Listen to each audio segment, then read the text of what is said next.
안녕하세요. 저는 올해 50대 중반이 된 남자입니다. 살아온 세월이 얼마 되지 않은 것 같은데 제 인생에 이렇게 많은 일들이 일어날 줄은 꿈에도 몰랐네요.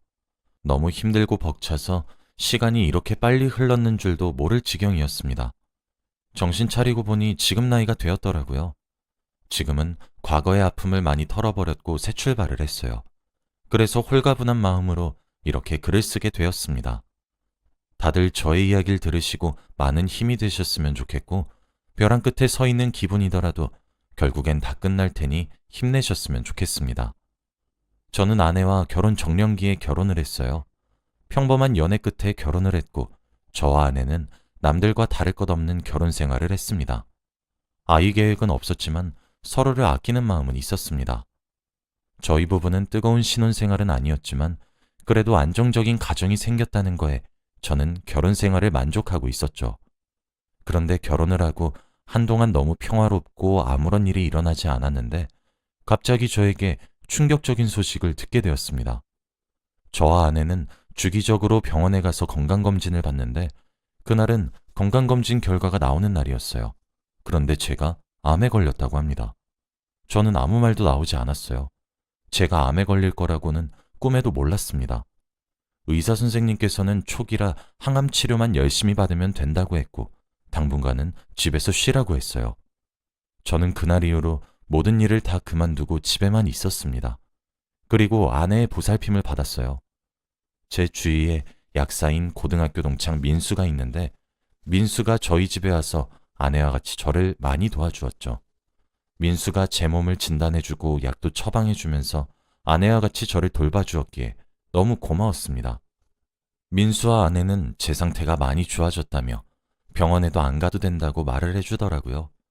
아프긴 했지만 민수의 말로는 그것도 몸이 나아지는 과정이라며 저를 안심시켜 주었죠. 저녁마다 아내가 주는 약을 먹고 잠에 들었고 다음날 눈을 뜨면 이미 해가 중천에 떠 있었습니다. 몸이 점점 나아가면서 잠도 푹 자는 거라고 생각이 들었죠. 저는 민수와 아내를 믿었고 그들이 하라는 대로 다 했습니다. 그런데 어느 날이었어요. 눈을 뜨고 일어나니 아버지가 저희 집에 와 계시더라고요. 아버지는 사업을 하셔서 자주 뵙지 못했는데 오랜만에 첫째 아들 얼굴을 보고 싶어 오셨다고 했어요. 그런데 막 일어난 저에게 의미심장한 말을 하셨습니다. 너는 왜 내가 때려도 잠에서 깨질 않니? 원래는 잠기가 밝아서 소리가 조금만 나도 바로 잠 깨는 애가. 그리고 너 안색은 왜 이렇게 안 좋아? 병원 주기적으로 가고 있긴 하니? 이 말을 하며 저를 걱정해 주었어요. 저는 몸이 나아져서 잠을 깊게 자는 줄 알았고 안색이 안 좋은 줄도 몰랐습니다. 그래서 저는 아버지께 아내와 약사인 민수가 저를 도와주고 있으니 걱정 말라고 했죠. 그런데 아버지는 저에게 아무한테도 말하지 말고 혼자서 몰래 병원에 가보라고 했습니다. 그냥 검진만 받아보라고 말이죠. 아버지는 그저 걱정이 되어 그런다고 말씀하셨습니다. 아버지의 눈빛을 보니 아버지의 말을 따라야 할 것 같다는 생각이 들었고 며칠 뒤 건강검진을 했던 그 병원으로 다시 가서 검진을 받았어요. 그런데 의사 선생님께서 저에게 하시는 말씀은 정말 충격적이었습니다. 왜 이제서야 오셨어요? 그리고 왜 이렇게 수면제 많이 드셨어요? 치료받으러 나오시라고 해도 그렇게 연락이 없으시고 아내분한테 말씀 못 들으셨어요? 제가 그렇게 연락을 했는데? 저는 의사 선생님의 말을 듣고 뒤통수를 한 대 맞은 기분이었습니다. 의사 선생님께서는 암이 더 악화되었다고 했고 당장 제대로 된 항암 치료를 받아야 한다고 했어요. 그리고 아내가 저에게 저녁마다 준 약은 바로 수면제였습니다. 저는 아내와 민수에게 미친 듯한 배신감이 들었어요. 제가 믿었던 두 사람한테 이런 일을 당하니 말도 나오지 않을 정도로 화가 나더라고요. 그리고 저는 그날 집으로 가서 아무 일 없다는 듯이 행동을 했습니다. 지금 이 상황에서 그들에게 화를 내도 달라질 건 없다고 생각했거든요. 아내는 그날 저녁도 여느 때와 다름없이 약들을 들고 방으로 들어왔어요. 그리고 제가 약을 다 삼키는 걸 지켜보고 난 후 방에서 나가더라고요. 저는 아내 몰래 약을 먹지 않았고 아내가 나간 후 약을 뱉었습니다. 그리고 자는 척을 했어요. 아내와 민수는 제가 자는 줄 알았나 봅니다. 저는 당연히 제가 자면 민수는 자기 집으로 돌아가는 줄 알았어요. 그런데 그게 아니었습니다. 아내와 민수는 자연스럽게 소파에 앉아 같이 TV를 보았고 둘이서 다정하게 있더군요. 그리고 민수는 충격적인 말을 했습니다. 내가 봤을 때 쟤 가망 없어. 그러니까 우리 얼마 안 지나서 같이 살 수 있어. 그동안 눈치 보느라 많이 힘들었지. 같이 시골에서 농사도 짓고 강아지도 키우면서 살자, 여보. 그들은 이 말을 하면서 서로를 여보라고 부르며 마치 연애라는 것처럼 보였습니다. 저는 그들의 배신에 할 말을 잃었어요. 저와 제일 친한 친구와 제 아내가 불륜 관계라뇨? 어떻게 이런 일이 일어날 수 있죠? 그리고 그들은 제가 얼른 그들의 곁을 떠나기만을 기다리고 있었습니다. 제 옆에 그들을 두었다는 게 너무 한심하고 억장이 무너지는 듯한 기분이었어요. 저는 그들을 도저히 지켜볼 수 없었고 화가 미친 듯이 나서 당장 그들을 내쫓고 싶었습니다. 그래서 다음날 아침 아내가 아침약을 들고 제 방에 들어왔을 때 저는 아내가 들고 있던 쟁반을 엎었어요. 그리고 제가 알고 있는 모든 사실들을 다 말했습니다. 내가 너희들 사이 모를 줄 알아? 어떻게 나한테 이럴 수가 있어? 이 말을 하면 당연히 민수 아내는 저한테 사과를 할 줄 알았습니다. 그런데 그 둘은 오히려 뻔뻔하게 굴었어요. 야, 너 우리 없었으면 이렇게까지 오래 못 살았어. 우리가 얼마나 중요한 사람인지 네가 생각해봐. 여보, 가자. 민수는 제 아내의 손목을 끌어잡고 방에서 나갔고 그들은 짐을 챙겨 저희 집에서 나갔습니다. 그들은 며칠이 지나도 집에서 돌아오지 않았어요. 집이 너무 적막했고 쓸쓸했습니다. 저는 하루 종일 울고 있었고 아무도 저를 위로해 줄 사람이 없었죠. 그때 누군가 저희 집 초인종을 눌렀습니다. 저는 혹시 아내나 민수인 줄 알고 문을 열었는데 현관문 앞에는 제 친남동생이 서 있었어요. 동생은 제가 울고 있는 모습을 보고 기겁을 하며 집으로 들어왔습니다. 그리고 저는 자초지종을 다 설명했죠. 아내와 민수가 저에게 어떻게 됐는지 말입니다. 동생은 저와는 다르게 감정 기복이 심하고 충동적이어서 제 말을 듣고 화를 불같이 내며 당장 소송을 하라고 했어요. 당장 변호사를 선임해서 그들을 콩밥을 먹이자며 말이죠. 저보다 더 화를 내는 동생을 보고 많이 위로가 되었습니다. 하지만 저는 그들을 소송할 생각이 없었어요. 소송 과정에서 그들의 얼굴을 다시 마주치기도 싫었고 질질 끌면서 시간 낭비하는 기분일 것 같았거든요. 그래서 저는 소송을 하지 않겠다고 하니 동생은 제가 답답하다고 하더라고요. 동생은 당장 자기가 아내와 민수를 찾아가서 혼쭐을 내주겠다고 했지만 제가 말렸습니다. 제발 가만히 있으라고 말이죠. 그리고 저는 그들에게 할 복수는 잠시 뒤로 한 채 건강관리에 힘을 썼습니다. 공기 좋고 사람 없는 시골로 내려가서 지내기로 했어요. 동생은 제가 혼자 있으면 위험할 것 같다며 시골집에 같이 내려가 살았어요. 혼자 있는 것보다 확실히 동생과 같이 있으니 금방 괜찮아지는 것 같더라고요. 동생이 워낙 활발한 성격이라 집안 분위기도 많이 띄워주었습니다. 그리고 병원도 착실히 다니며 항암 치료를 열심히 했죠. 저는 몇 달간의 치료 끝에 기적적으로 완치 판정을 받았어요. 그동안 너무 힘들었고 고생했는데 드디어 이 고통을 끝낸다고 생각하니 너무 감격스러워서 눈물이 다 나더라고요. 제가 우는 걸 보고 동생도 옆에서 같이 우는데 너무 감동이었습니다. 동생이 그동안 제 옆에서 저를 도와준 게 말로 표현할 수 없을 만큼 고마웠습니다. 그리고 저는 다시 집으로 돌아와 동생과 행복하게 살았죠. 같이 텃밭도 가꾸고 여행도 다니면서 행복한 시간을 보냈습니다. 마을 아주버님들도 저희 형제가 이렇게 사이가 좋으니 보기 좋다고 하시더라고요. 그렇게 행복한 시간들의 연속이었어요. 몇 년이 흘렀던 것 같아요. 전 와이프가 민수와 어떻게 지내는지 전혀 소식이 없었고 그들이 어떻게 사는지 전혀 궁금하지도 않았습니다. 지금 동생과 함께 살고 있는 이 삶이 저는 너무 행복했거든요. 그런데 이렇게 행복한 것도 오래가지 못했어요. 어느 날이었습니다. 저희 집에 누군가 찾아왔어요. 바로 전 와이프입니다. 이혼을 하고 몇 년 만에 본 전 와이프는 많이 늙었더라고요. 그리고 전 와이프의 옆에는 한 여자아이가 있었습니다. 굉장히 귀엽고 예쁜 여자아이였어요. 저는 이게 대체 무슨 상황인지 납득이 되지 않았고 저희는 긴 이야기를 나누기 시작했죠. 그동안 어떻게 지내왔는지부터 왜 저를 찾아왔는지까지 말입니다. 그런데 전 와이프가 하는 말은 충격적이었어요. 바로 전 와이프 옆에 있던 그 아이의 정체가 제 친딸이라고 합니다. 저는 말문이 턱 막혔어요. 둘은 저희 집에서 도망친 후 외딴 곳으로 가 혼인신고라고 정식 부부가 되었대요. 그런데 얼마 지나지 않아 전 와이프가 임신을 했고 당연히 민수의 아이인 줄 알았다고 하더군요. 하지만 낳은 아이가 알고 보니 민수의 자식이 아니라 바로 저의 자식이라고 합니다. 민수와 속전속결로 혼인신고라고 같이 살게 되어서 몰랐는데 제 자식이 확실하대요. 그 여자 아이를 보니 민수와 전혀 닮지 않았습니다. 민수는 자신의 딸이 아니어도 괜찮다며 감수하고 키우겠다고 했지만 전 와이프는 그래도 아이는 친아빠 밑에서 크는 게 맞는 것 같아 이렇게 찾아왔다고 했어요. 전 와이프가 바라는 건 저와 다시 합치는 거였지만 제가 도저히 안 된다면 불쌍한 딸만이라도 키워달라고 하더라고요. 저는 갑자기 일어난 상황에 말문이 막혔습니다. 그리고 마당에서 남동생과 제 딸이라는 아이가 재밌게 놀고 있는 모습을 보는데 선뜻 내쫓을 수도 없었어요. 전 와이프의 얼굴을 보니 과거의 일을 많이 반성하는 듯한 모습이었습니다. 민수와 전 와이프는 결국 이혼을 했다고 했고 앞으로는 저를 배신할 일이 절대 없다고 했죠. 저는 며칠 동안 고민에 빠졌어요. 그런데 제가 이렇게 고민을 하고 있으니 동생이 도움을 주었습니다. 전 와이프와 딸을 집에 들이자고 하더라고요. 그리고 넷이서 함께 살자고 했습니다. 동생은 그게 저를 위해서도 더 좋을 것 같다고 했고 전 와이프도 많이 반성을 한 것 같으니 분명 변했을 거라고 하더라고요. 옛날에 제가 전 와이프한테 배신을 당했을 때 누구보다 화를 많이 내주던 동생이었는데 동생이 이렇게까지 말할 정도면 저만 그렇게 느낀 게 아닐 거라고 생각했죠. 그래서 저는 전 아내와 딸을 집으로 오라고 했습니다. 그리고 같이 살게 되었어요.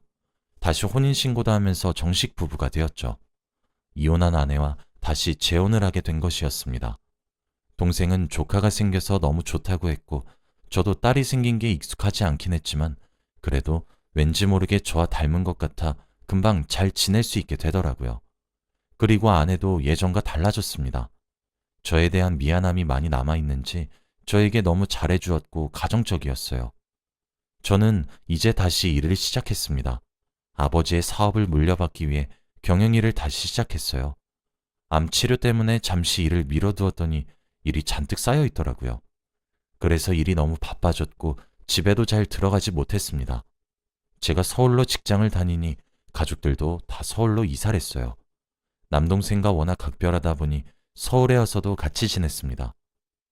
제가 일 때문에 집에 자주 가지 못하면 남동생이 아빠 역할을 대신해 주기도 했죠. 저는 이제서야 가족 같은 분위기가 만들어져서 너무 좋았고 멋진 가장이 되기로 결심했습니다. 그런데 왜 불행은 제일 행복할 때 찾아오는 걸까요?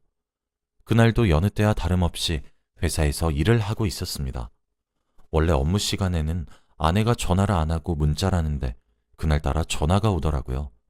처음엔 받지 않았습니다. 그렇게 3번, 4번 계속 울리더라고요. 왠지 불길한 예감이 들었고 저는 조용히 전화를 받았습니다. 그런데 아내의 목소리가 굉장히 이상했어요. 오열을 하는 듯한 목소리였고 저에게 충격적인 말을 했습니다. 우리 딸이 없어졌어, 여보. 저는 그 순간 말문이 막혔어요. 바로 회사에 반차를 내고 동네로 달려갔고 경찰과 남동생과 함께 온 동네를 수색했습니다. 몇 시간 동안이나 돌아다녔어요.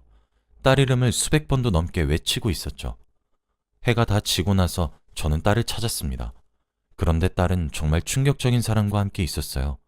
바로 약사인 제 고등학교 동창 민수 말입니다. 둘은 놀이터에 앉아 같이 아이스크림을 먹고 있었죠. 딸은 해맑게 웃으며 있었고 민수는 그런 제 딸을 사랑스러운 눈빛으로 쳐다보고 있더라고요. 몇 년 만에 본 민수였지만 이 상황에서 보니 화가 미친 듯이 났습니다. 저는 그들을 발견하자마자 민수에게 다가가 주먹을 날렸어요. 남동생은 딸이 그 모습을 보지 못하게 딸의 눈을 가려주었고요. 민수는 왜 때리냐며 화를 냈지만 저는 화가 미친 듯이 나서 말도 나오지 않았어요. 그때 경찰과 아내가 그 장소로 왔고 딸의 상태를 살피고 있었죠. 다행히도 딸은 무사했고 저희는 민수와 이야기를 나누었습니다. 그런데 민수는 오히려 뻔뻔했어요. 다들 왜 이렇게 호들갑이야? 아빠가 딸이랑 같이 앉아서 아이스크림 좀 먹겠다는데 이렇게 난리칠 상황이냐고. 저는 말도 안 되는 소리를 짓거리는 민수가 너무 안심했습니다. 그런데 민수는 더 당당했어요. 여보, 당신이 말해봐. 내 딸 맞잖아. 안 그래? 나 더 이상은 이렇게 못 살아. 당장 딸이랑 당신 집으로 돌아와. 저는 대체 민수가 무슨 말을 하는지 이해가 되지 않았습니다. 아내는 민수와 끝난 사이라고 했어요. 그리고 무엇보다도 민수는 아내 보고 여보라고 했고 저는 아내의 표정을 살폈습니다. 당연히 민수한테 한마디 할 줄 알았던 아내는 조용했고 아내의 동공은 미친 듯이 흔들렸어요. 마치 민수의 말이 다 사실이라는 듯이 말이죠. 아내가 한마디의 변명이라도 해줬으면 좋겠다고 생각을 했는데 아내는 아무 말도 하지 못했습니다. 분명 제 핏줄인 아이라고 했는데 민수는 자신의 친딸이라고 우겨댔어요.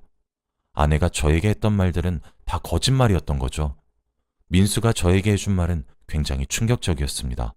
민수는 제 아내와 도망친 후 약사 생활을 그만두고 돈이 없어서 딸을 키울 처지가 되지 않아 아내와 둘이 짜고 딸과 아내를 저희 집으로 보낸 거래요. 분명 딸이 제 친딸이라고 한다면 제가 바로 걷어줄 거라며 말이죠. 저같이 멍청한 사람은 바로 믿을 거라며 말입니다. 민수는 저한테 이 말을 하고 비웃음을 치는데 정말 화가 났습니다. 넌 애가 이래서 안 돼. 너를 배신한 사람이 어떻게 바뀌었을 거라고 믿니? 넌 바보같이 친자 확인도 안 했잖아. 이러니까 계속 우리가 널 이용하는 거야, 임마. 아내는 아무 말도 없었고 저는 눈에서 피눈물이 나는 듯한 기분이 들었습니다. 정말로 돈 때문에 저를 찾아온 것이었고 저 딸도 제 친딸이 아니었어요. 말이 나오지 않았습니다. 경찰들도 이런 상황은 처음 본다고 했고 너무 수치스러웠습니다.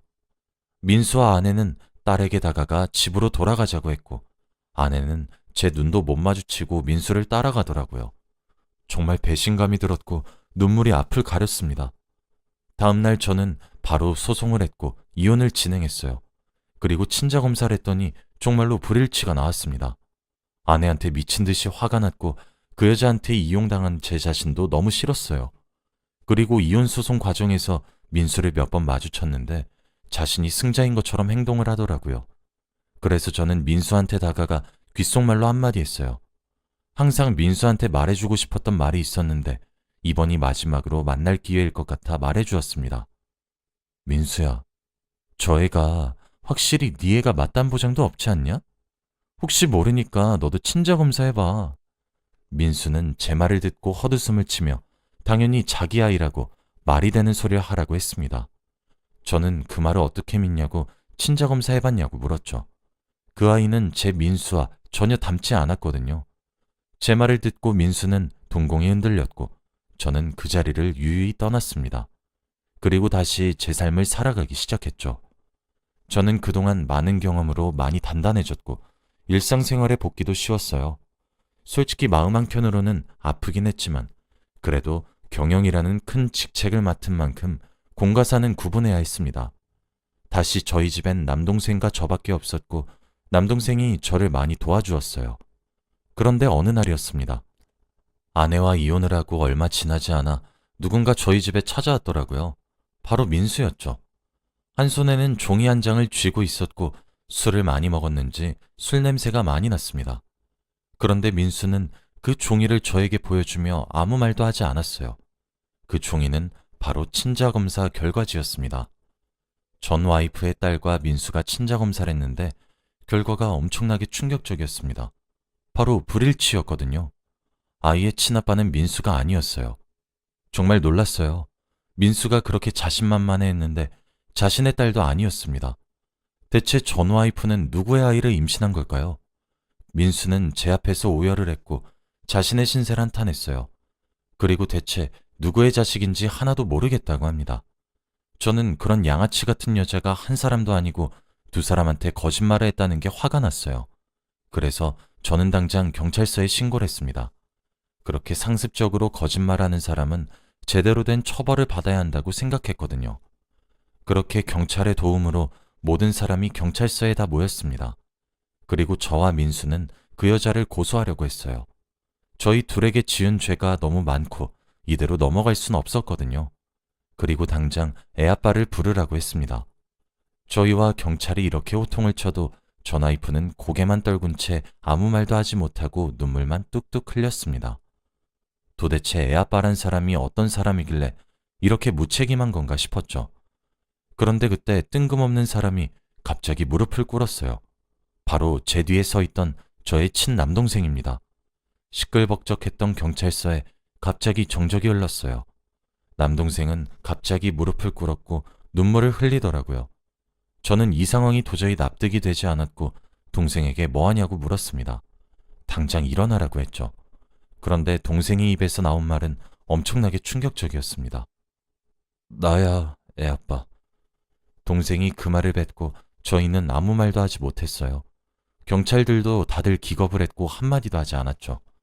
저는 장난치지 말라며 애써 웃으면서 동생을 다시 일으키려고 했지만 동생은 일어나지 않았습니다. 그리고 상황 파악이 바로 되었죠. 전 와이프도 모든 게 사실이라는 듯이 말을 했죠. 저와 민수는 화도 나지 않았고 그냥 체념을 했습니다. 어떻게 이런 일이 일어날 수 있나요? 제가 이 여자 때문에 힘들고 슬퍼할 때 옆에서 위로해준 사람이 바로 동생인데 말입니다. 옆에서 같이 전 와이프 욕도 해주고 무조건 제 편인 줄 알았던 사람이었는데 말이죠. 저는 눈물이 미친 듯이 났고 동생을 한 대 때리고 싶었습니다. 그런데 경찰들의 만류에 결국 주먹을 내리고 말았어요. 그리고 친자검사가 시작되었습니다. 내심 속으로는 제발 불일치가 뜨기를 간절히 바랬어요. 그런데 정말 운명의 장난처럼 그 아이는 제 남동생의 친자식이 맞았습니다. 제일 가까운 줄 알았던 사람에게 배신을 당하니 가슴이 찢어지는 고통이더군요. 그리고 그들의 이야기를 듣게 되었습니다. 그들은 실수로 아이가 생겼다고 해요.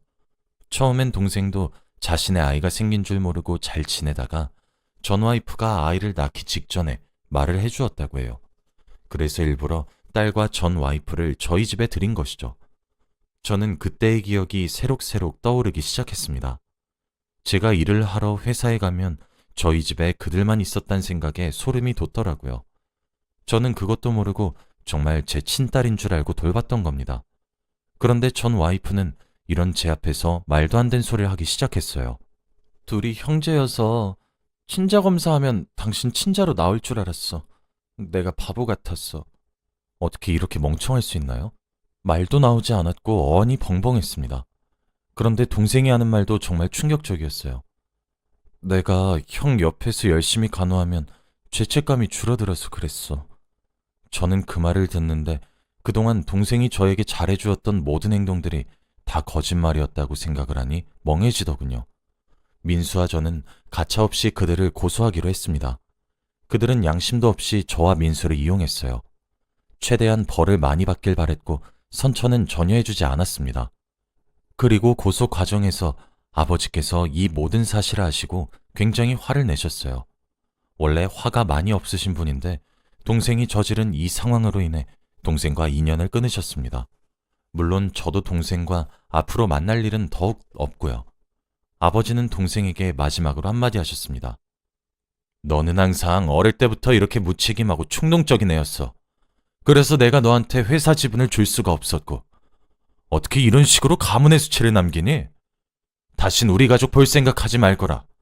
이 말을 하신 뒤 등을 돌리고 나가셨어요. 동생은 주저앉아 오열을 했고 동생이 고통스러워하는 모습을 보니 통쾌했습니다. 그리고 동생과 전 와이프는 저희에게 어마무시한 합의금을 지불해야 했죠. 그런데 그들이 돈이 있을 리가 있나요? 돈 때문에 이렇게 거짓말을 한 사람들인데 말입니다. 저와 민수는 끝까지 다 받아낼 생각이었어요. 그렇게 이 상황은 마무리가 되었습니다. 그 일이 있고 나서 몇 달 후 민수가 저를 찾아왔어요. 그때 이후로 한 번도 만난 적이 없는데 갑자기 이렇게 찾아와서 많이 당황스러웠습니다. 그런데 민수가 저에게 갑자기 사과를 하기 시작했어요. 너무 미안하고 반성하는 마음으로 살겠다며 말이죠. 민수의 눈을 보니 옛날에 제가 알던 민수의 눈빛이었습니다. 그리고 민수는 도저히 이렇게는 못 살겠다고 하더라고요. 자신이 그동안 너무 많이 변했다며 옛날의 민수로 돌아가고 싶다고 했습니다. 과거의 자신이 너무 그립대요. 그래서 멀리 떠난다고 했습니다. 제가 어디로 가냐고 물어보니 민수는 그저 웃음만 짓고 사라졌어요. 저한테 말해주고 싶지 않은 것 같아 더는 묻지 않았습니다. 그리고 저는 다시 일상으로 돌아왔어요. 민수와 전 와이프는 그 뒤로 한 번도 보지 않았고 일에 열중을 했어요. 확실히 일을 하니 상처 치유도 빨리 되는 것 같더라고요. 그렇게 오랜 시간이 흘렀습니다.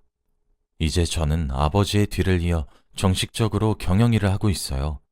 24시간이 모자랄 만큼 하루 종일 일만 합니다. 그래도 너무 보람차고 행복해요. 그리고 얼마 전 우연히 잡지를 보는데 익숙한 사람이 있었습니다. 바로 민수였어요. 그런데 민수는 정말 놀라운 모습으로 있었습니다. 바로 스님이 되었더라고요. 스님이 되어 속세에서 벗어나 진정한 자신을 찾는 거였습니다. 사람들에게 좋은 영향을 끼치고 있는 것 같더라고요. 정말 다행이었습니다. 그리고 전 와이프와 동생은 아직도 이자를 갚고 있어요. 원금도 제대로 갚지 못했습니다. 저는 그들이 평생 고통스러웠으면 좋겠어요. 여러분은 이런 일 겪지 않으시길 바래요. 저의 이야기는 여기까지입니다. 들어주셔서 감사해요.